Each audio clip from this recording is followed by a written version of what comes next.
Han shook his head. There is nothing that could pose a threat, so having scouts sent out at this point would be pointless. Reaching the doorway into the palace, everyone could see that the door was slightly opened.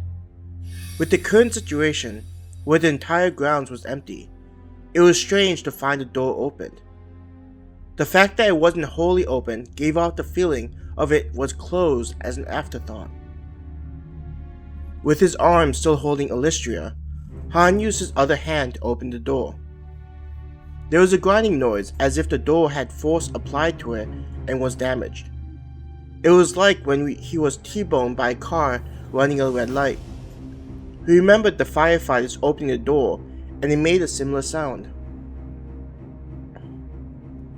Fortunately, the torches and mana stones were still active, so they were able to make their way through the palace. Though he tried to pay attention to the white marble and gold decorations, he kept on being distracted by the surrounding area. There were absolutely no signs of why such a prominent location was devoid of people. Even in the stronghold, Han would see several maids and servants rushing about trying to complete their assigned tasks. Walking around the stronghold took a while, due to everyone greeting him. With such a structure, they would have run into at least one witness. Before deciding to use his ability, Han wanted to walk through the place and see if he could figure it out. Becoming too dependent on his skills would only hinder him, which was why he tried to hold off on such things. Though such a place pales compared to the city you built, Master, I am impressed that humans are able to create such wonderful things, Helani remarked. Maybe we should have a river running through the city, Brittany asked. I think it looks romantic. I also like that and agree, Celestia chimed in. Han tilted his head and thought, all of you should design the next city we make, and add in things you think would look nice, he suggested to the girls.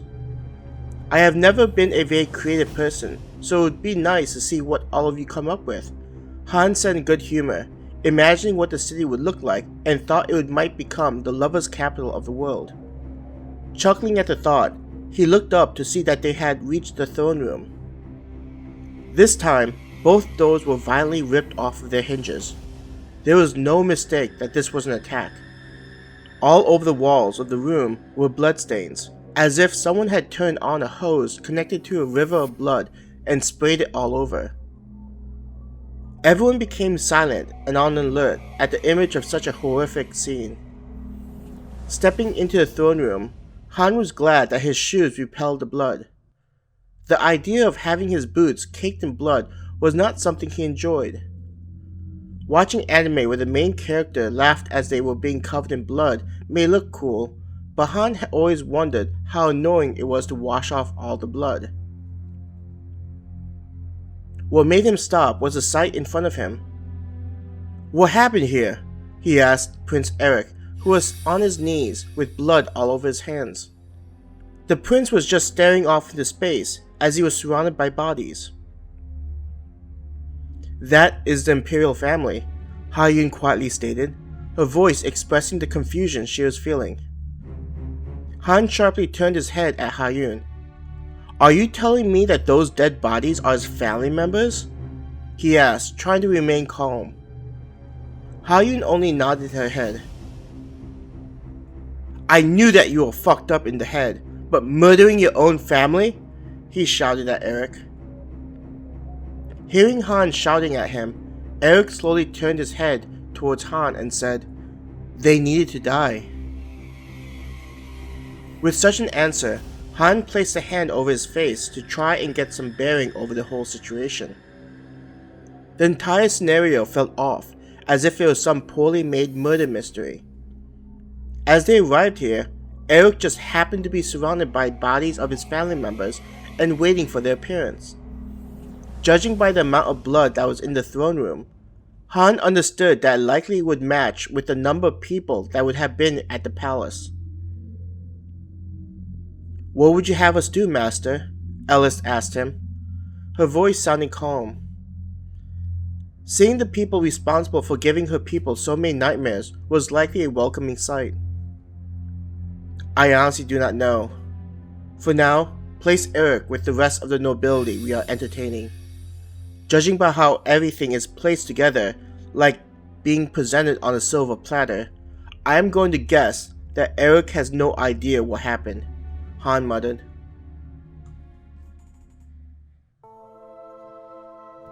Han sat on his throne, overlooking an image that made the room look like it was floating through the sky. It had been a month since they had the skirmish with the gods and found Eric covered in blood. With Eric, Han's assessment was correct in that he had no idea what had happened and was convinced that he was the one that killed them. Even now, Eric was inside of a torture cell and laughing about how he had killed his family.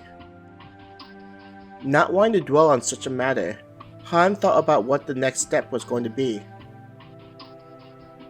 In front of him were all of his creations, who were waiting for him to speak. He had been sitting on his throne for several hours, thinking about things, and had finally reached a conclusion. Considering our progress in things, especially with the creation of the new city, I think we should move on to a new adventure. Though we will return to this world, I think a change of pace would be nice.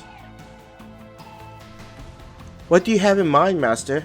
Holanya asked him, looking up. With how creepy that palace looked, I think I'm up for something similar. I remember watching a variety of films and shows revolving around a creature known as a zombie, and considered trying it out would be fun.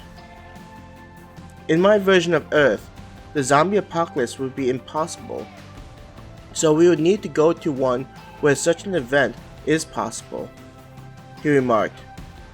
Looking at each of his creations, he said, I will have one of you stay behind and watch over things here. Minatoya raised her hand. Master, though that sounds truly interesting, I feel that it is my duty to guard all that you have created. Though it pains me, I volunteer for such responsibilities. You just want to laze around like you always do, Arasia commented. Your minions will be left with carrying your workload as usual, Queen agreed. Hearing such comments made Minatoya sweat, and she glanced over to where Han was sitting. I am sure that Minatoya will be a diligent worker and not leave all the work to those beneath her, Han laughed, knowing that she was a lazy individual, though she did work hard when it mattered. Of course, Master, I will not disappoint you, Minatoya quickly lowered her head. Now that we have taken care of that, I will begin assigning duties each of you will perform in this new world, Han said. Raising her hand, Celestia asked, Master, what will you be doing in this new world? Han was silent for a moment and then looked up with a smile on his face. I will be enjoying a common theme for this type of situation. His creations looked at him with evident confusion on their face. Seeing them look like that caused him to laugh uproariously.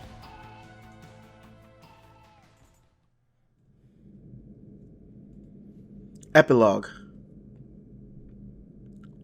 Agatha sighed from having to listen to her husband yell at the Minor Lords. With the project to unearth the tower, Thomas was feeling pressure to complete it as soon as possible. She remembered when he had learned that the demons were defeated at the Elven Kingdom. Though it was unexpected, having the elves defeated would allow her husband to invade and gather as many non-human slaves as possible. The number of slaves from just the Elven Kingdom would nearly double their current workforce. With how the Empire viewed non-humans, Agatha felt it was rather ironic for Thomas to listen to the demons. Every day, Thomas would shout about how superior humans were and how he would conquer the rest of the continent and purify all the nations. Thomas never seemed to mind the purity of the elven slave women he would take advantage of on a nearly daily basis, which he didn't think she knew about. A part of her lips curled up into a sneer when she thought about him embarrassing her. With effort, she returned to a calm face which didn't betray her inner thoughts. Looking up, Agatha was happy to see Lady Ash walking into the throne room. As always, the lady looked like a proper example of ladyhood. She seemed to glide across the floor and always maintain proper feminine decorum. Agatha dreamed of being like Lady Ash, and would often walk with her as she toured the gardens above the river. Samantha, her daughter, would often accompany them and try to gain every bit of knowledge from the lady. Glancing over at Samantha, she was proud of having a daughter like her. When she looked over at Lady Ash, she saw the lady looking back at her with a smile. Receiving the message, Agatha nodded her head and looked over at Samantha. Sensing that her mother was looking at her, Samantha looked and noticed the message being directed at her. Samantha immediately closed her eyes for several moments and opened them slowly to indicate that she had received the message. "What do you mean the demons were defeated again?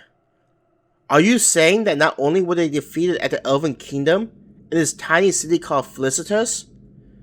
That is utter nonsense, and I demand to see the agent responsible for decoding the message," Thomas fumed. Looking at all the lords and noticing Lady Ash, Thomas shouted, "I want you out of my sight. You are all useless."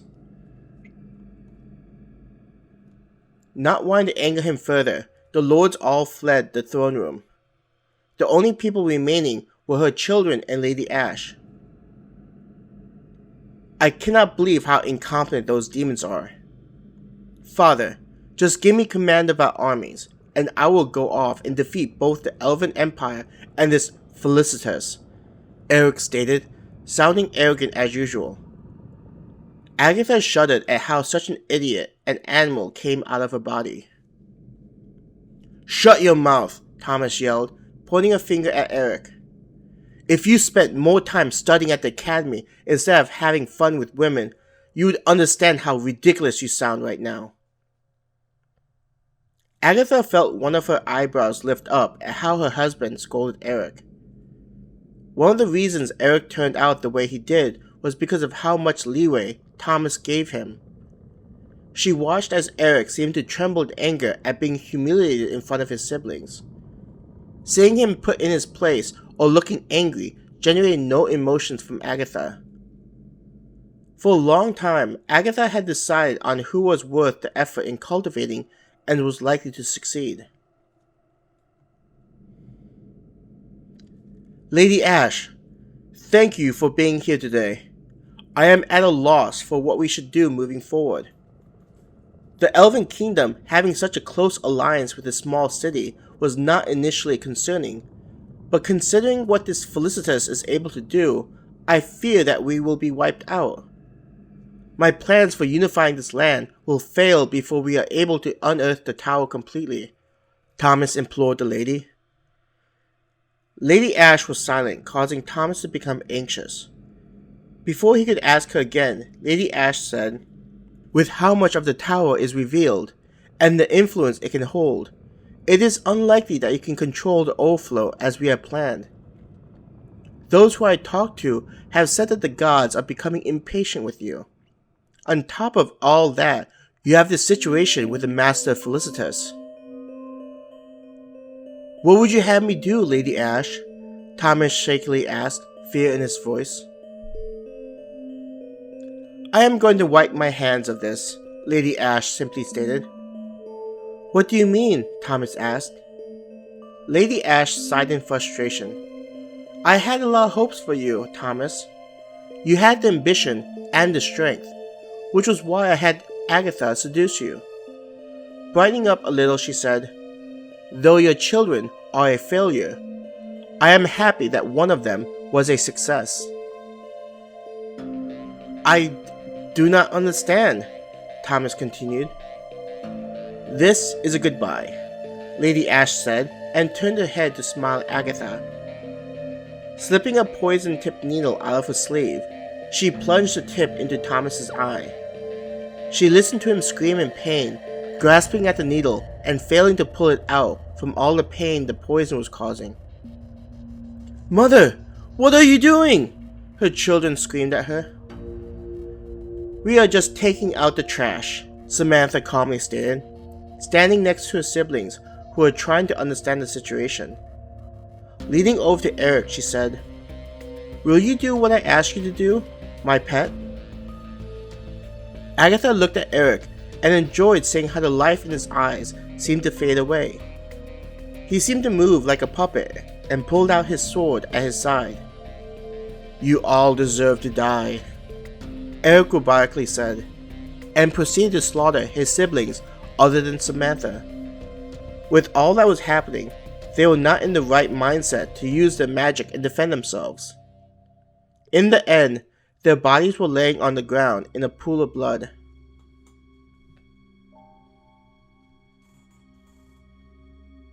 The throne room was covered in blood, and Eric was left sitting on his knees surrounded by his siblings and father. Though Agatha knew that she should feel something, there was no emotions as she stared at the corpses. "Congratulations, mistress. Your wisdom and intelligence are beyond my mother and I," Samantha congratulated their mistress. Their mistress looked at the room and sighed. "I did expect more from Thomas, but that is life. In the end, we can only move forward with what we have and try to bring a semblance of meaning into this world." "Where will we go now?" Agatha asked, a part of her looking forward to being reunited with her mistress and no longer having to pretend to be a wife to such a fool. "You will see," Lady Ash answered.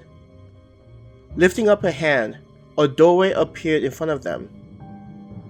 The door opened and revealed a void. One by one, they walked through the doorway and vanished.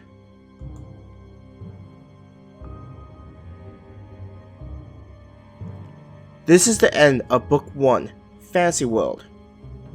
The next video will take place in Zombie World. Thank you for listening, and I hope to see you in Book 2.